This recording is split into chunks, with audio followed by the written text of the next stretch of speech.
Hi, everybody, and welcome to this edition of Connersville Speaks. And tonight we are talking wheels and races. Marilyn Urban is unable to be with us tonight. I'm Fran Schulman. I'm welcoming John Powsey and Steve Cloyd. John is one of the chairmen of the Soapbox Derby, which is coming up here shortly in Connersville. And Steve is president of the JayCees. They're the sponsoring organization for the Go-Kart races, which will also be coming up and is actually a part of the bicentennial celebration here in Connersville. But I guess Soapbox Derby is also. John, tell us about the Soapbox Derby. When is it? What's happening and where? And well, the Soapbox Derby is going to be June 22nd and 23rd this year. And it'll involve 3 different classes of age groups. Originally, we were only going to do the 2 ages, which was the 10 to 13 and then the 14 to 17 for the older kids. The reason the breakdown there is they're a little bit more experienced in driving perhaps, but also it's weight. The middle age, the 10 to 13, 230 pounds, whereas the upper age, Class B, the 14 to 17-year-olds, they're 260 pounds. We had a great deal of interest in adding that 3rd class of younger kids. They really wanted to participate. Good. So the committee got together. We have a full committee on to form this, and we decided to go ahead and add the other class. We've got ages 7 through 9 now in Class AA. So they'll actually be racing on Sunday the 23rd in the afternoon. what will happen on the 22nd? Well, hopefully we're going to have a lot of racing. I've done some sample brackets, and I can tell you right now, the amount of interest is way beyond what I thought it would be. We originally we put together a starter kit, which to help people get going. Had a lot of the safety equipment. You can see the car we brought with us today out here in front of me. It's got your wheels and just got the All-American Soapbox Derby braking and steering system. Everything you need to make sure that the car is safe to drive. And so we started with 30 kits, and we sold out of those within maybe a week or 2. And so we reordered, put another 20 kits together. We have sold a total of 50 kits, and I actually had people on a waiting list. So I mean, there was a lot of interest. And then beyond that, we allowed each car to have up to 3 drivers. So you could have 1 in each class per car. So total right now, we're looking at probably close to 76 drivers in the races coming up. There's something behind you which 62 years ago, I believe, yes, was a winning car in the last Soapbox Derby in Connersville? In 1951. This is Jim Frank's car back behind me here, and he has loaned that to us. It was in the museum here in town for a long time. We've got it on loan from them, and Jim Frank, who was the winner in 1951, actually serves on our committee now. Good. And Good. I couldn't get him to come on the show tonight, though. He said something about going golfing or something. He said he's retired. He can do what he wants to do. So I didn't give him a hard time. But in 1951, he was the fastest, and I've got actually the original brackets from 1951 and the original brochure from that. And I can read it to you. This is the 6th annual Connersville 1951 Coaster Derby. Sunday, July 8th, 1951 at 2 p.m. on Cemetery Hill. Cemetery Hill, of course, now is known as Veterans Drive. That goes out towards the cemetery. And back then, in 1951, I was told there were no houses out there. So it was a great place to run. And that, by the way, is why we chose to run where we are going to run. There are no houses nearby, so we don't cause any problems with traffic. And we are going to be racing on Ziegler Road. That's the new bypass on the south end of town, just south of the high school. Yes, connects Gray Road with 121. Correct. And it's got a great hill. Actually, it's got a couple of great hills on it. We tested both of those hills, and we were looking to get the right speed. We wanted something that was fast enough to be exciting for the kids, but not too fast. And so the first one we did, we tested that small hill, and the car in front of us, we built it, and we can talk about that in a little bit. But it raced down the hill at 25 miles per hour. We had the city police come out and check that for us. And then we took it and we raced it down the larger hill, and it went down at 37 miles per hour. Oh. So, which is a little closer to what we were looking at in the upper age group. We wanted to see a speed of around 35 miles per hour. So we shortened the track down a little bit. It's 1,000 foot long. We expect speeds on the cars like this and the other ones that will be out there to be around 35. The 7 to 9-year-old class, we're cutting the track in half, and in order to keep that speed down to around 25 miles per hour. So there'll be ramps that these cars will be placed on? Is that what it is? We have one of our committee members, John Blaze, who's great with building things, has built starting ramps for the cars. He built solenoids into them so they're remote start. We hit a button, it pops the gates open, and down the hill they go. There's a slight ramp to them, so it gives them just enough roll out, and then of course the cars pick up speed as they go down the hill. So. And the driver leans forward, and the gravity takes him down the hill. Is that right? Well, now you're getting into technique. No, I'm just said that. And you know, I would say that I took a visit over to Akron, Ohio, talked to the president of the track there. Of course, that's where All American Soapbox Derby has their annual race. That's the big deal. That's the top race in the world. Yes. And I got to see their track, talk to them, and they just produced a movie last year with Corbin Burnson. People might know him from the television show Psych. He's on there as an actor. And he produced this movie about racing derby cars. It's called 25 Hill. So I went ahead and bought a couple of DVDs and brought those back over, donated one to the library so people could check it out. And in that movie shows you technique on how to drive. So I'd highly recommend the drivers go check that movie out. But yes, you want to get as low as you can, get your head low on the car so that you're cutting the wind resistance. There's a braking system on this thing, isn't there? Sure. And can you explain it? I can. Actually, there's some significant differences in the car behind me versus the car that we built. The All-American braking system took into account modern understanding of physics, how the weight shifts when you brake. The older cars, like the one behind me, it had a drag brake, so it was behind the driver, and they would either push on a pedal, which worked the pulleys to push the brake down, and dragged behind them. This one is a direct plunger, which sets in front of the driver. It's actually part of the steering column, so as they're steering, you tie that into the brake with pulley systems. It plunges direct down in front of it.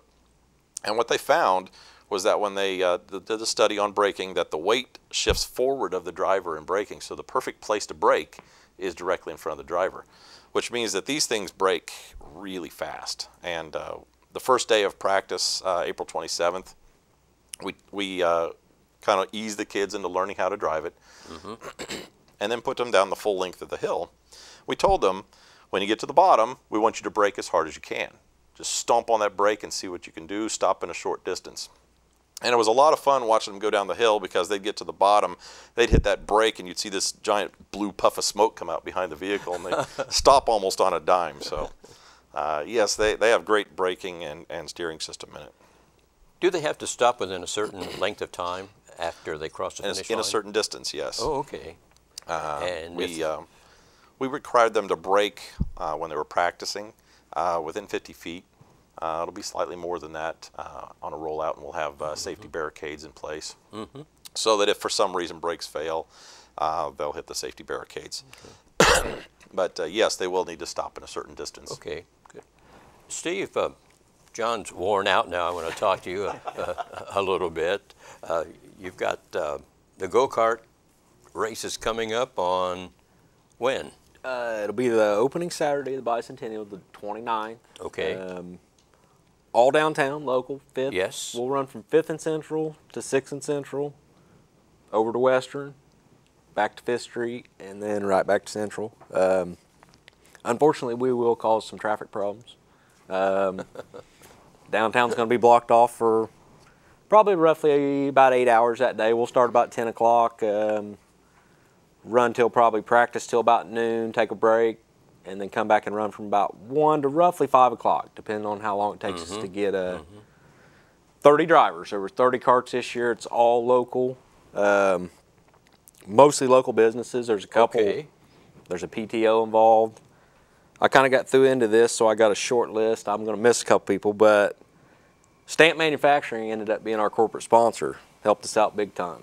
Well, that sort of fits in with what they make. Yeah, it worked out pretty well for Yes. them and definitely for us. And I think in the long run, probably the city also. Yes. But I got a short list of people here. Hartsel Deep Steam.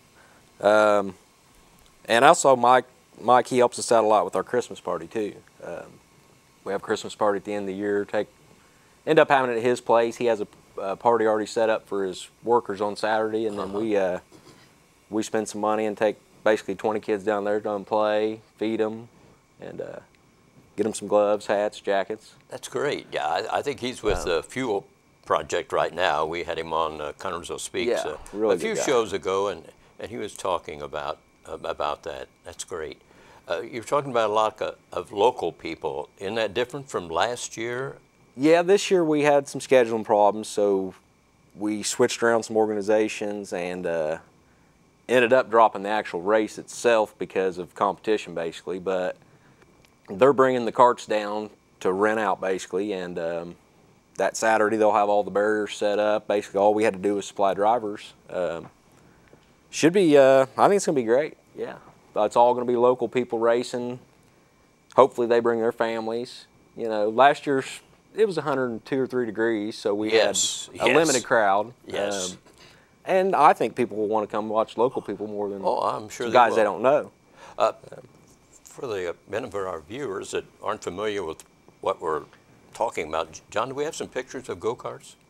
Yeah, I believe so. We took some last year when they had the race downtown. We had some a couple of video sections too. The track downtown is really pretty amazing. The way you guys have it laid out, they really have a nice straightaway. You can pick up a lot of speed. Yeah, and it's something you don't all, you know, most towns run it in a park. It's pretty rare to actually, for the racers themselves to get to race downtown, let alone all your, you know. I just love it because, you know, I look at that, it's like the Grand Prix they run in Miami and stuff. You know? Yeah, It's yeah. really Instead cool. of running a track like up at Indy, they're, you know, street race. So it's approximately a fourth of a mile, is it? Oh, there's Something your like cars. that? Oh, There's some pictures of the cars. That's great. yeah, and these carts, this probably right here is about roughly what they'll bring to rent out. Okay. 40 to 45 miles an hour. You'll have to wear a helmet, safety gear. Yes. But it's not going to be like going to Wally World. You're going to, you know, they're going to be running pretty quick for downtown for most of these guys. There'll be some people in here that probably maybe have never been in a go-kart. I was going to say, I mean, you step in one of those things the first time. Yeah, it's not going to be like happens, like going to Wally World. They're going to be pretty quick. Hopefully it's safe. You know, last year they probably were pushing 70. You know, some of the faster carts. So they won't be that quick. Now, Steve, they wear an actual driving suit, don't they, and gloves and everything? Some of these guys do, and you'll have to wear, basically for these carts, you're going to have to wear long pants, you know, shoes, and a long shirt, and they'll supply a helmet and neck brace. So you should be all right. You can't show up in flip-flops. And Yeah. Now, how fast will they go? 40 to 45 mile an hour. And they should be pretty comparable as far, hopefully, so we have a fair race, they're pretty comparable speed-wise. And they'll be passing and... I hope so. Yeah, well, that's what we're hoping. Hopefully everybody takes it easy. I'd say when it gets close, just knowing some of the guys that are racing, there'll probably be some trash talking, and I think it'll get interesting, actually. Now, are there heats that lead to... We're going to break it down into 4 carts. Odds are 4. It'll be a kind of a blind draw who you race, but we're thinking about taking the top 2 guys, keeping them. The bottom 2 guys will go to the losers bracket, and we'll keep running heats until we narrow it down to probably 6 guys. They're supposed to have 8 carts here, and in case we tear something up, you know, they will fix some stuff as we go. Well, but how many will race at a time? 4. Oh, 4 guys will go out, or girls, or okay. Run roughly probably 5 minutes. It may depend on how many laps they go, you know, but we'll narrow it down until we get to 6 guys, and then they'll run off, basically be the champion for the year. When does all this begin? What time of the day? We're going to probably start practice about 10 o'clock. We'll Okay. practice for 2 hours. Everybody will get a chance to drive a kart. We'll take a lunch break, and then we don't really know how long it's going to take. It's kind of a first for us. So. Yes, I would think there needs some practice Oh, laps yeah. for folks. I mean, I Yeah. wouldn't want to get in that and start going 40 miles an hour right off the. No, they're going to get, and the guys that are bringing the carts will have, they'll give them some Okay, slight driving good lessons deal. beforehand and Yeah. go over some stuff with them. But it's going to be like driving a car, really. It's going to have a gas Okay. pedal and a brake. We'll take your word for it. John, he mentioned girls. You got girls in this soapbox derby? Oh, absolutely. Oh, You know, okay. that's a big difference too. In 1951, it was all guys. Yes. But no, we've got an excellent representation today in all ages, and a lot of girls. And you know, we've got some pictures of the carts, and some of them you can see the girls that are in it, and they're really focused on the racing. I think they're going to be very competitive. There's some pictures that are up on there now. Good. And that's actually John Blaze's daughter in the orange car there, and she does race the All-American Soapbox Derby cars. We've got some really cool designs. We have Yes. pretty much unlimited design on the bodies. So, you know, the basic layout of the car was all the same, but the bodies are pretty much unlimited. So you see a great variety of different styles. And we've only seen, a few of these cars. I know there's a bunch that we haven't yet seen, including the JayCees. They're building a car, and we haven't seen that one yet, so I'm excited. There's another wild-looking car. That's a picture of the ramp. Yes, those are our Starting starting ramps. Mm-hmm. And on practice day, of course, we're only sending one down at a time. Some of the drivers have really put a lot of effort into the cars. There's Gilman's car, which I understand is made out of oak. Wow. They really built a Yes. wild-looking car too. Right. So there's a lot of variety, and that's really what we wanted. As part of the and there's one of the girls that's racing one of the Hartzell cars, and there's our track. That's a close-up up the hill, and I think on the next picture you actually see the length of the hill. 1,000 feet is pretty far. It's almost a quarter mile, and there you go. It's quite a ways down. The kids they get up at the top of the hill, and they're very focused because it's kind of intimidating. But at the bottom, we've had several interviews, where the kids get out and talk, and they just love it. I mean, it's just amazing to them, and so much fun. And you can see on the hill there, we're actually going to have barricades up on both sides of the road. We'll be using the JayCees interlocking plastic barricades, so it'll contain the cars. They'll have no way to get outside of that. Which is great.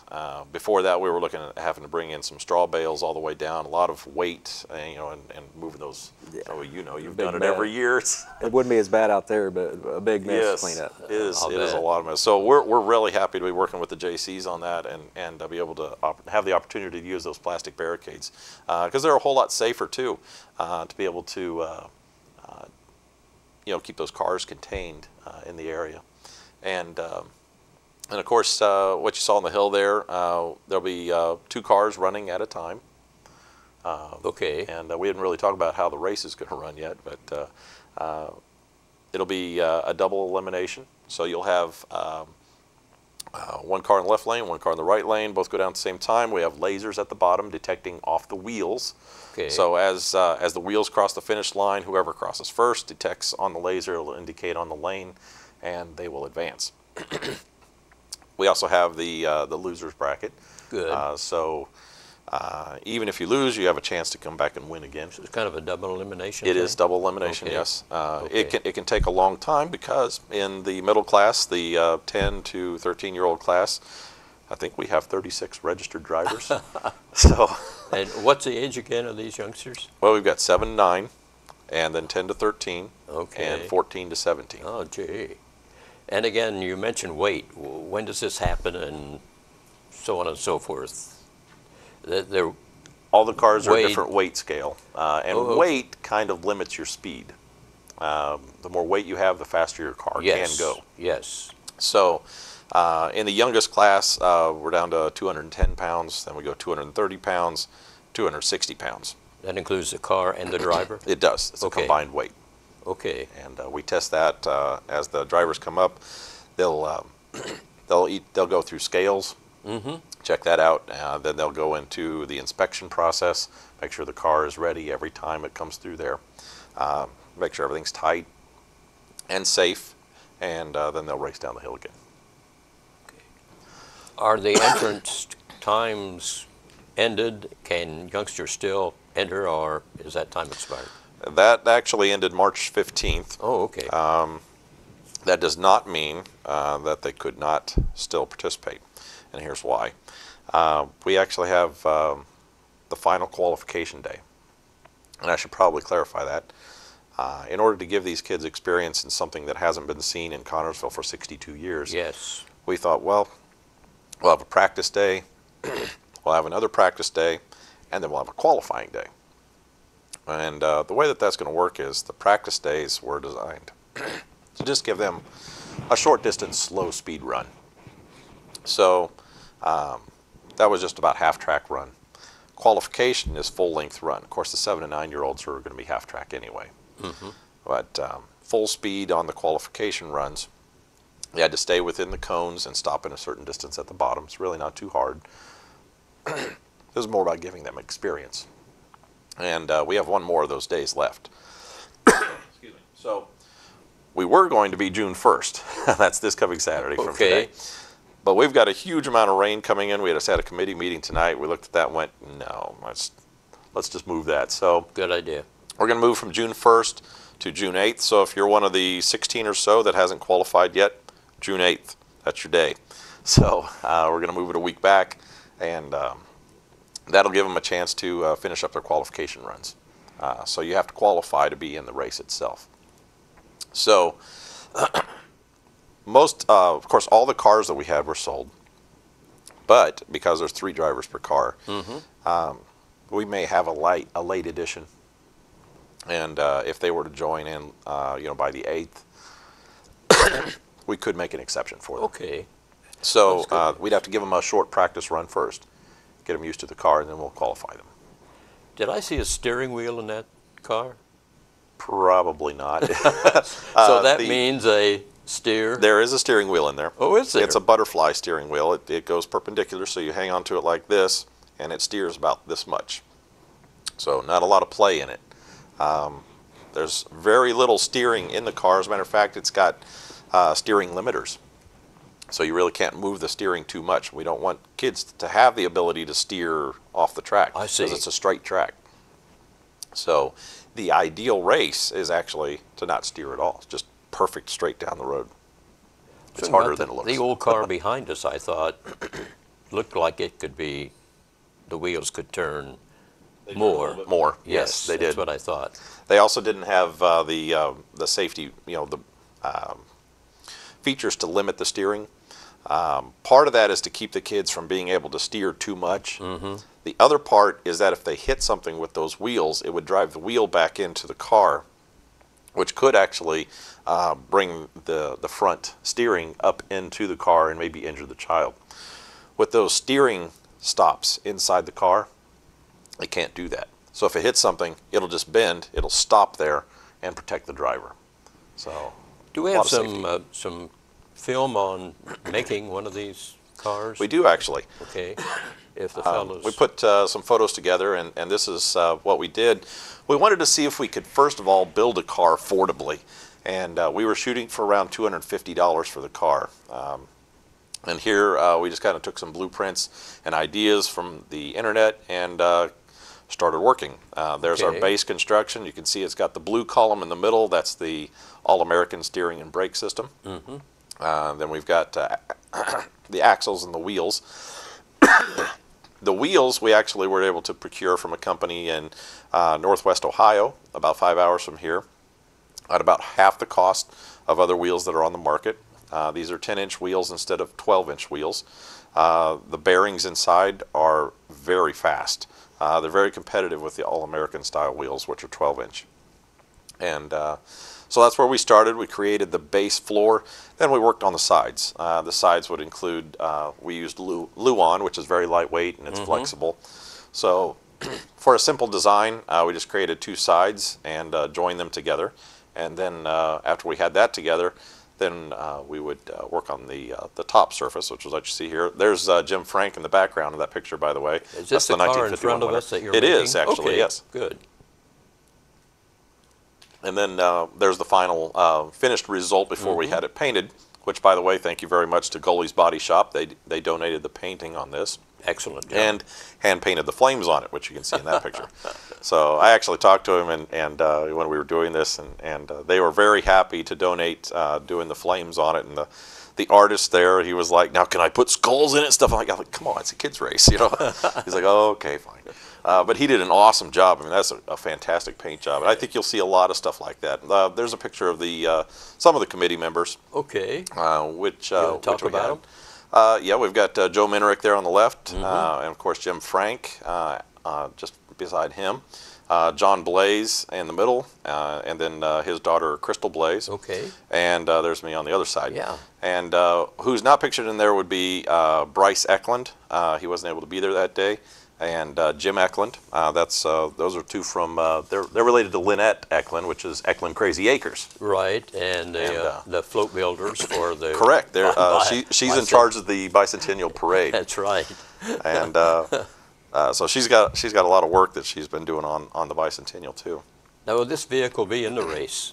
Yes, it will. Okay. The bicentennial is sponsoring a driver, and that driver will be Bryce Eklund. Who actually helped build this car. You saw him in some of the pictures there. Yes. His dad was helping us build this. He's very good with building stuff. We were happy to have him there to help us because this is all new to us. Building a car from scratch was somewhat intimidating. What happens after this race? Do the winners go any place? Do they advance any place, or? It's not part of a series. Okay. We decided to not be part of the All-American Soapbox Derby this year. And we're not sure if the race will continue or not in the future. That's to yet be decided. But one of the things we wanted to do was make it affordable. This car, all included, we built for $260. The All-American cars are kit cars from every piece of it. I see. There's no variety in shape or anything like that, and they run about $600. Oh. It's very expensive to get into that, but it is a professional car. And it can earn points and advance to the Akron race. So it's a little bit different series. Now, this car, one of the main things we wanted to do is try and make it as much like it was in 1951, where the kids would go out, they'd find the parts themselves, build the best they could, and compete. And that's kind of what this is. Now, obviously, we've added some safety features in. We use the All-American parts for the steering and brake, I went over and had to explain that to them in Akron too. I picked up the parts there, and they're like, "Why are you buying all of these steering and braking? Because you're not buying the rest of the parts." And I had to give them the whole rundown and explain to what we were doing. And they're like, "Well, we prefer you be part of our organization." I'm like, "Maybe next year, you know." Sure. We've got all the parts we need here. All we would need to do then, if we want to continue and be part of that series, we really have built everything that they need except maybe their bodies. So, and those pieces can be purchased separately. So. Sure. So we could actually morph into an All-American series, which would then allow kids to go to Akron.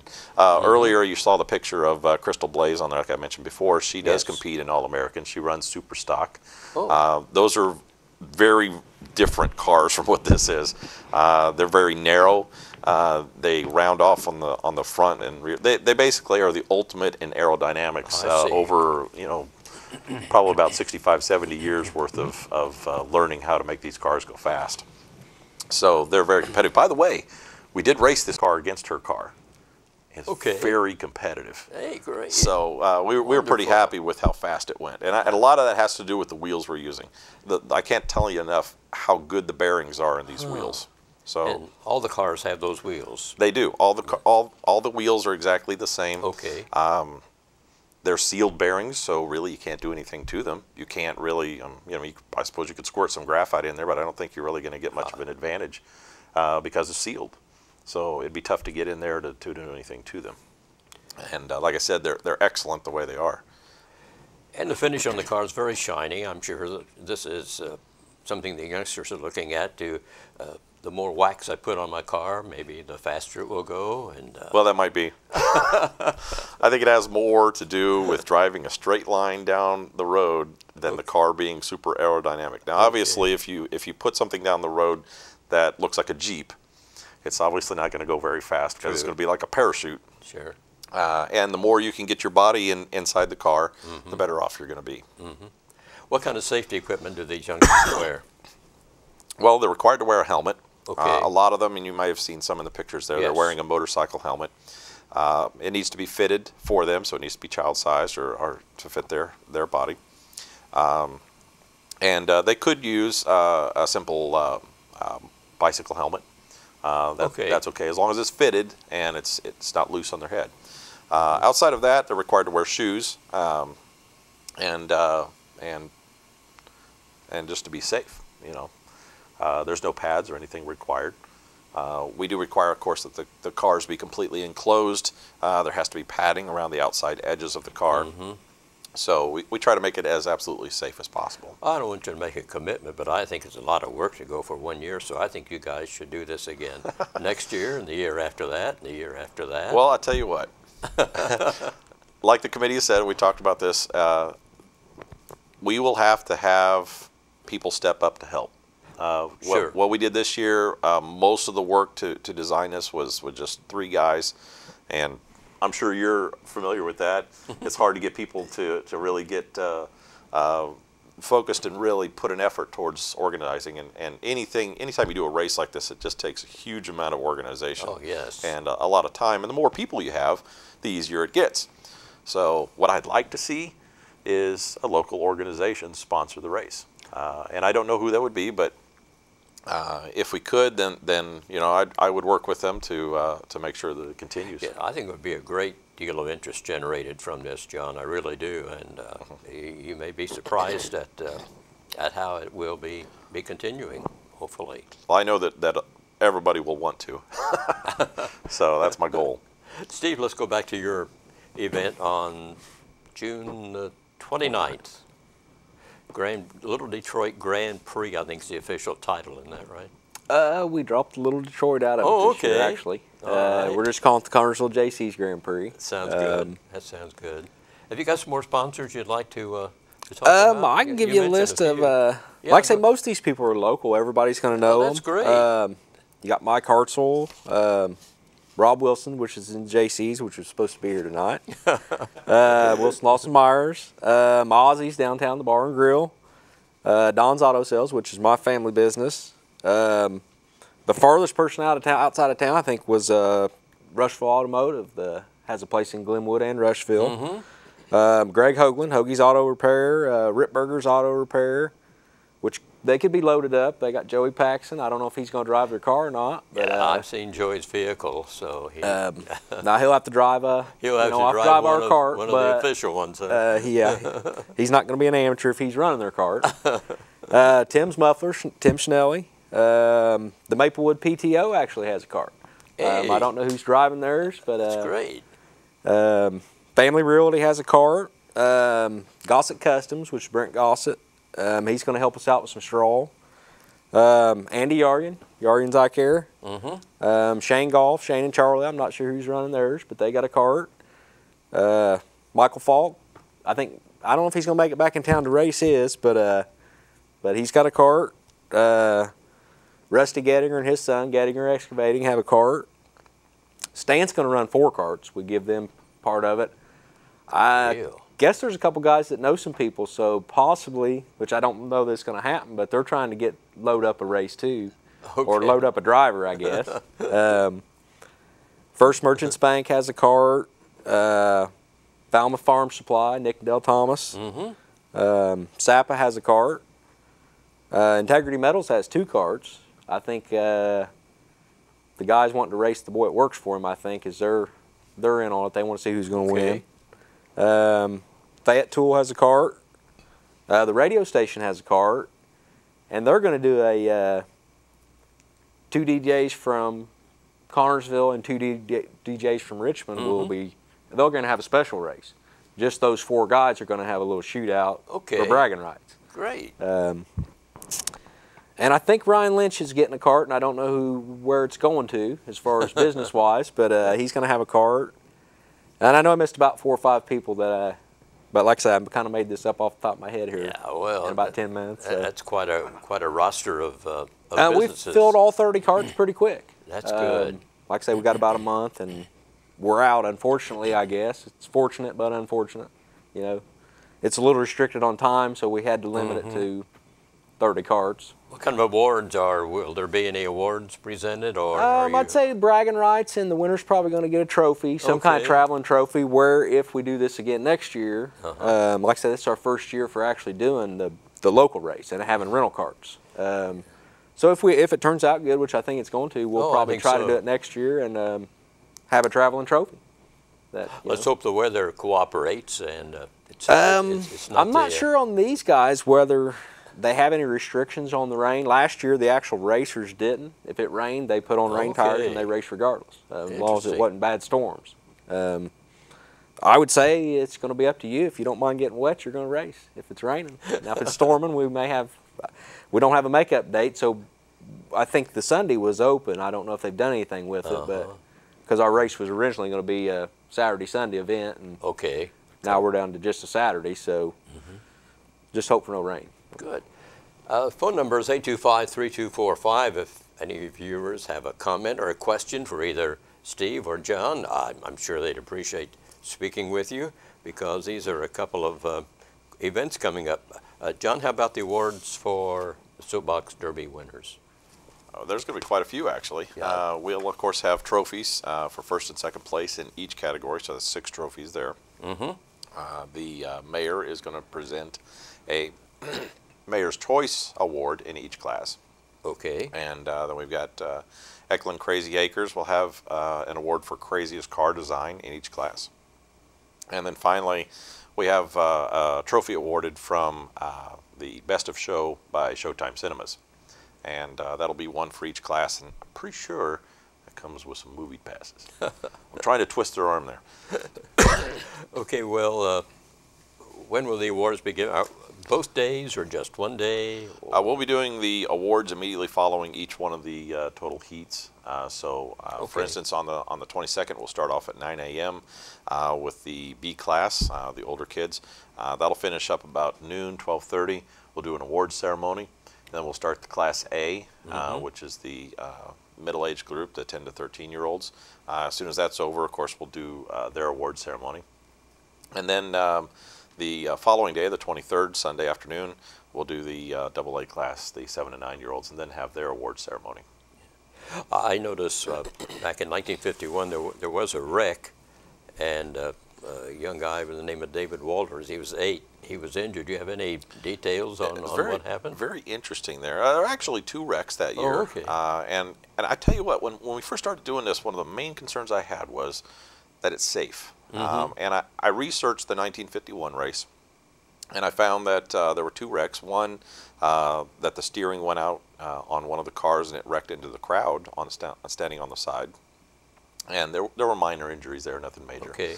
The really bad wreck was the one at the end, what you just mentioned there, and that was David Waters. He was 8 years old, and he ran across the finish line at the end, and one of the cars hit him, and it broke his leg.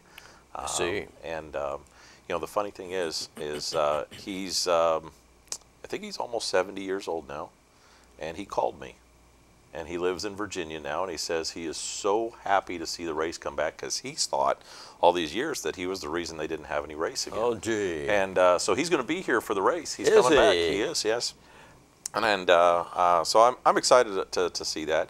And I looked at some of the pictures from the 1951 race, and I actually have some photographs if you want to bring those up from the early races. And there you can see some of the cars and whatnot. What I noticed in looking at these, and there's a group of the kids, I think that's the 1950 race. You can see it on their shirt there.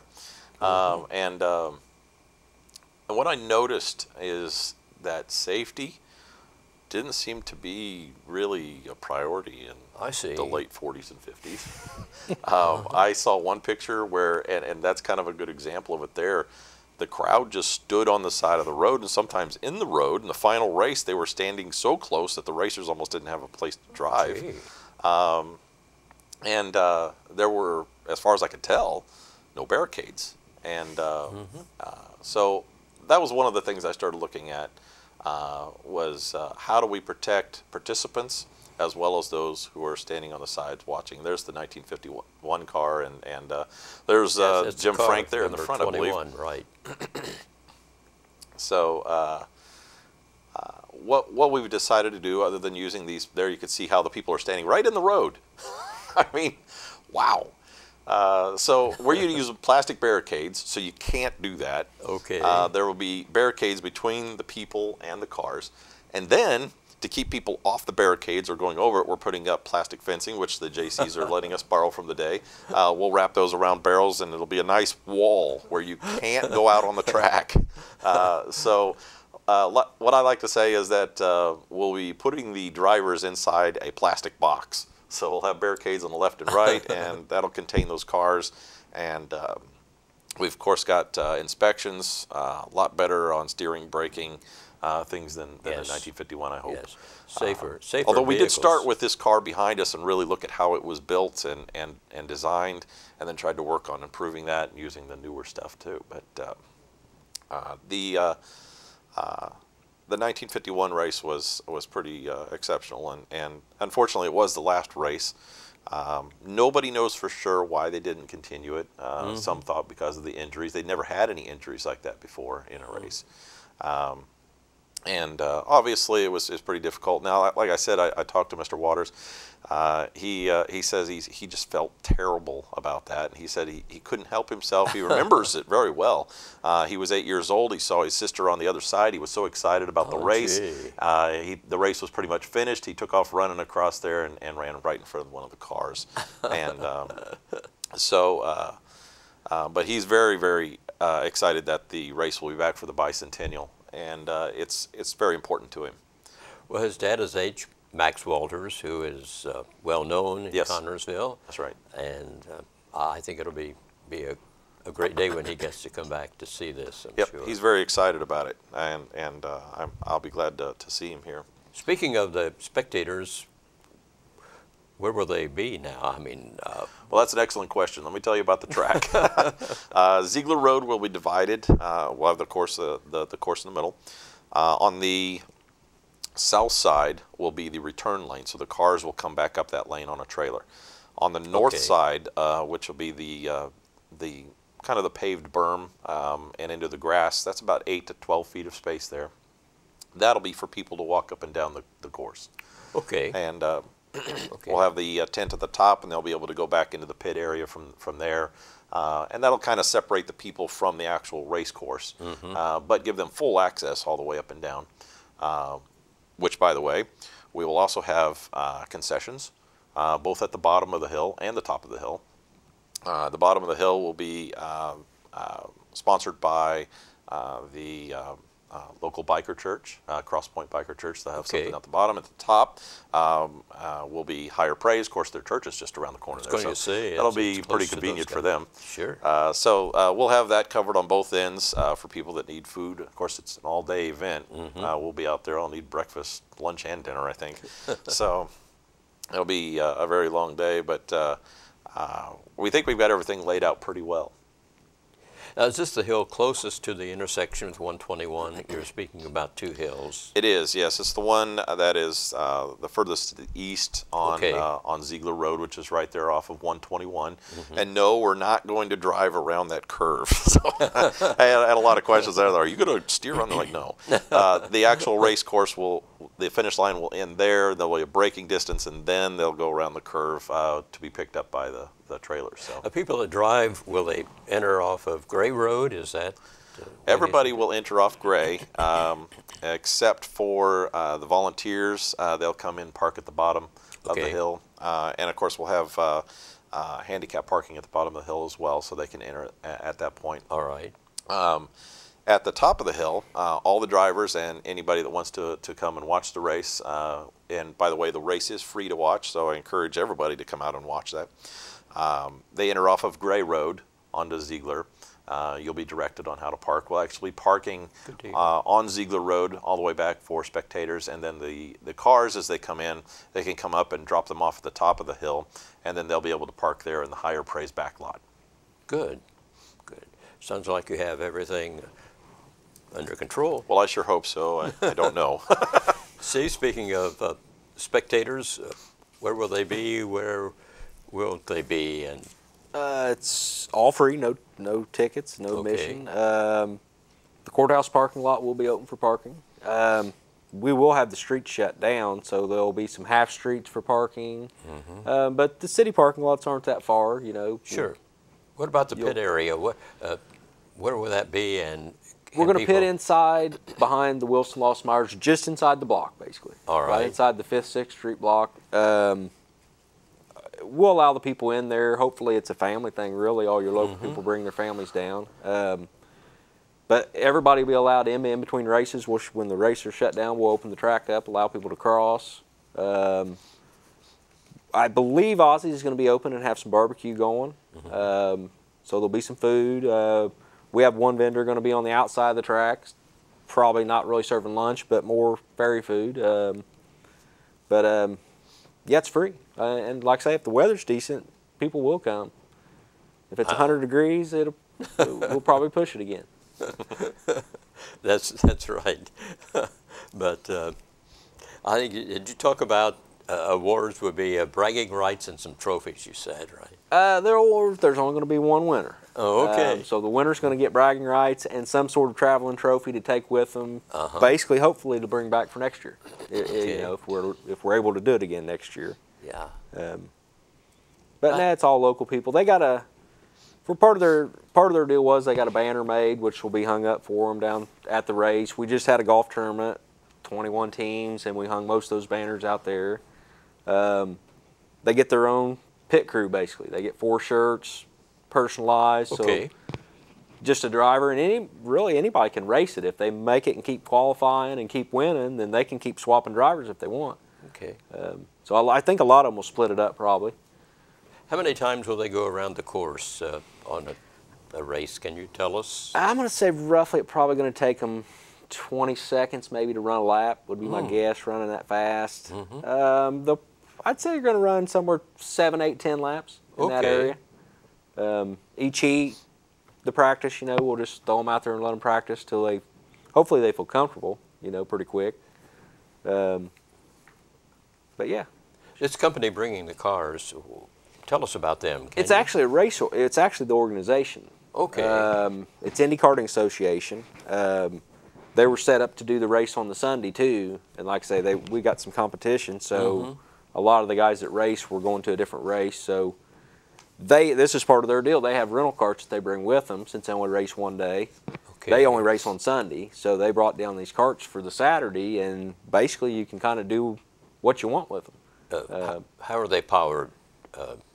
I believe, and I don't know for sure, but I'd say they're all 4-stroke, basically lawnmower motors that are hopped up. Oh, okay. So it'll probably sound like a bunch of lawnmowers going around. I don't think there'll be any real fast 2-stroke shifter carts. I see. But yeah, unfortunately it'll be a little noisy, I guess, for a day, but it's part of racing. Who pays for the gasoline? We actually rent the carts off of them. Okay. I'm going to assume that either way we'll go get gas, but I think they'll bring enough gas to run what we want to run. All right. We basically rent the cart off of them for the day. We'll give them a certain amount when it's all said and done, and we rent the barriers, and that's all included in what we pay them. Do you have any idea what the value of these cars would be? I don't know how nice they're going to be, but I'd say they're probably in the $1,000 range, maybe more than that. Okay. So hopefully we don't tear a bunch of them up, but they didn't tear a whole lot up last year. Hitting the railroad tracks really hurt more carts than anything. They didn't wreck a lot of carts. They tore up a lot of sprockets crossing the tracks because it was rough. So we're going to slow everybody down, and we worked out better before they cross the tracks. That way we don't tear a lot of carts up. Don't have a lot of problems, hopefully. We only had the ambulance on the track one time last year, and that guy got right back in and drove and finished the race, so hopefully it works out as good this year. Tell us what the race course is again. The start line's going to be right around 5th and Central. Okay. You'll run 2 6 and Central. They'll go north? They'll go north on Central, take a left, west on 6th Street. Right. Go Cross the tracks, south on Western Avenue. Or is that Grand? At the fire station. At the fire station. Okay, left. that's Grand. Grand. Yeah. You'll turn to south. 5th. Yep. South on Grand. Back to 5th Street. Okay. And then east right back to Central. Okay. Just a square block. And the people can be on the outside. Yeah, yeah, we'll have all our fencing set up. Yes. For that reason, we've had some people try to cross the track in the middle of the race. I mean, I saw that. yeah, we had to stop a couple people. That was one of my main concerns with the Soapbox Derby. I saw you guys dealing with that with your race. I'm like, Yeah. no. So we'll open it up, but we'll have that fencing all the way around it to where, I mean, I guess you can't keep people out, but at least hopefully they don't get out Well, there as while far they're as their running. own safety is to stay behind Yeah, the fence, I would think. it didn't work that easy. Though. There Well, was it's a couple people deceptive. that- You think you have plenty of time, and then especially those faster cars Yeah. that come around at 70 mile an hour. That's right. And, people, even with the Derby, you think, oh, those are slow. Well, they're not. Yeah, they get on They you look pretty like they quick. are, but then, they're doing almost 40 miles per hour. So. Yeah, that's pretty good speed, I would think. Yep. And what's the time, John, how long will it take a car to cross the finish line going that fast? Ah, yes, we have timed that, but that's top secret. Okay. No, I'm just kidding. It will take between 30 and 35 seconds, I'll tell you that. Really, that fast? So, yeah, they go down the course very quick. They'll cover that quarter mile in about 30 seconds. They really do go pretty quick. What about if the weather is inclement? Do you have a makeup day, or Well, you're just... we talked about that tonight. Yes. Now, the typical All-American Soapbox Derby, they race in the rain. I was actually surprised to learn that, but the brakes work just fine in the rain. So Okay. So we may do that if we get a light rain. Of course, we get the thunderstorms, we'll have to postpone it, and we'll deal with it. We'll reschedule the races as best we can. If we have to push it back and move more races into Sunday, we will. And then, of course, if it gets rained even more, then we may move it back a couple days. Of course, the real catch here is we're using the JayCees barricades. They're going to want those, I think, when the race comes up the following weekend. So That's right. We've got to be done by then. And we'll have them in a trailer, so possibly if you had to go later than that. But yeah, you won't be able to use them that Saturday. No. So yeah, we'll do the best we can. If we get a lot of rain, obviously we'll go ahead and push it back. Our intention is that if we get a light rain or rain that blows through, we may just, kind of like they do in Indianapolis at the race, they'll just cover the cars for a little bit, wait the rain out, get out there, brush the rain off the course, and go. Dry the track, and That's right. and resume. I don't know right? what we'll have for track dryers, maybe some leaf blowers or something. Will this car have a number on it? Do all cars? It will, actually. Okay. All cars have to have a number. Go ahead. This one doesn't have its official number on it yet, I but see. it will. Yeah. Its number is 4. 4. So, yeah, I've got the official information sheet here, so we can Okay. do that. Which, by the way, you mentioned sponsors, too. I would like to run down the sponsor Sure. list on this. And because there are a lot of sponsors that worked with the Derby, and many of them are sponsoring multiple cars. Grace United Methodist Church has several. Union Savings and Loan. Hartzell is sponsoring 2 cars and 6 drivers. The Boy Scout Troop 166, they have 3 drivers. JayCees is sponsoring a car, and I can't wait to see that I thing. think we have 3 drivers. You do. You have 3 drivers. Soaptastic from downtown. The Sheriff's Department has a car, and you will not believe what that thing looks like. I can't talk about it as a secret. Well, it has sirens. You got to come out. And It does involve having special effects. You just have to come see that. I recommend everybody come out and at least come look at these cars. It's amazing. And then Wilson Lawson Myers is sponsoring a car. Connersville Robotics is sponsoring a car and drivers. Keller Performance Center, that sounds familiar, is sponsoring a car. Duke Energy is sponsoring a car, and they've been a great deal of help with us as well. Dr. Yarian, I think he likes racing. Yeah. apparently, right. he's in So both. Dr. Yarian is in the race as well. Miller's is in the race. Park Place Church of God has several cars. And I'm going to start duplicating myself here as I go down through this. I'm looking at the various classes. Crazy Acres will have a car in there. And let's see, Metronet, the cable company here in town, is building a car. Okay. Let's see, Open Light Oil Change and Mancino's will also have a car. let's see if I can go down through the rest of them real quick. Oh, let's not forget Gilman's. Gilman's has a car That's a beautiful sponsor car. as well. We saw their picture. And we're not requiring that you have a sponsor for the car, but many of them are. And we like to see local businesses participate in it as well. And like I said, we try to keep the costs way down so it doesn't take too much. Although obviously, you know, you look at a couple of these and you saw the paint jobs. I mean, they're just amazing. They put some serious money into those cars. So I don't think that'll make them go any faster, but there is awards for the way they look. So I think that I think it's going to be a fantastic day. I hope that the whole community supports this. I looked at you know, like in 1951, it looked like the entire town came out to watch those races. Yes, it did. And I'd love to see that here. You know, I'd love to see the entire hill filled full of people coming out to watch these kids race. And this is a great sampling of the kids from this community. By the way, this race is only local kids. I was wondering if that was true or not. I meant to ask you. I'm glad you brought that up. As part of the bicentennial, they wanted to make sure that it was local kids that got a chance, and so it will be all local kids. So they had to be Connersville or Fayette County? Right, Okay. or at least have someone living here that could sponsor them. So. Okay. Yep. So it's going to be a fantastic day, and I hope people come out. By the way, we have a couple of websites. You can check us out on Connersville Soapboxderby.com, and we're on the bicentennial website, Connersville200years.com. Okay.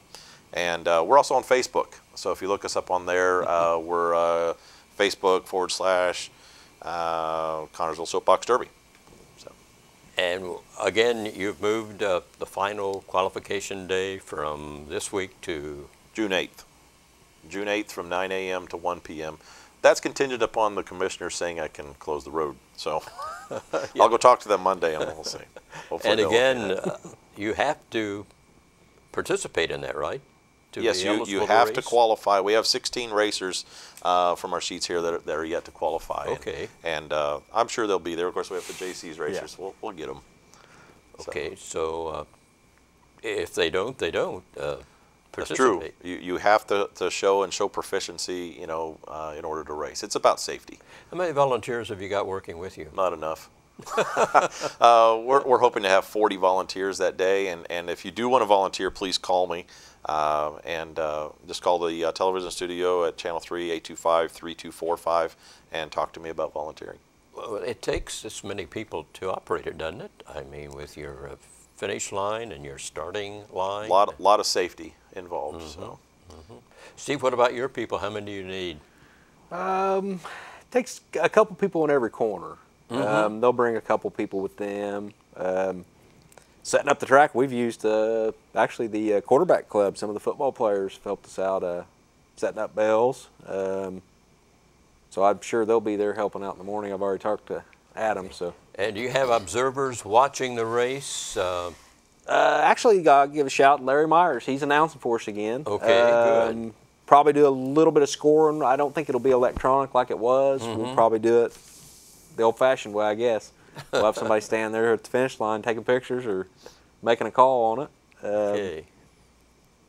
Well, Steve Cloyd, who is president of the JayCees, sponsoring organization for the race coming up on the 29th of June, the Connersville Grand Prix. Is that what you said the official title is now? Connersville JayCees Grand Prix. Okay, Connersville JayCees Grand Prix. And John Palsy, who is heading up the Soapbox Derby. He's one of the co-chairmen. That's coming up on Saturday and Sunday, June the 22nd and 23rd. It's all part of the big bicentennial celebration in Connersville. That's it for tonight. Thanks for watching, everybody. The next Connersville Speaks will be on the bicentennial, which will be just around the corner. Thanks again for watching. Good night, everybody.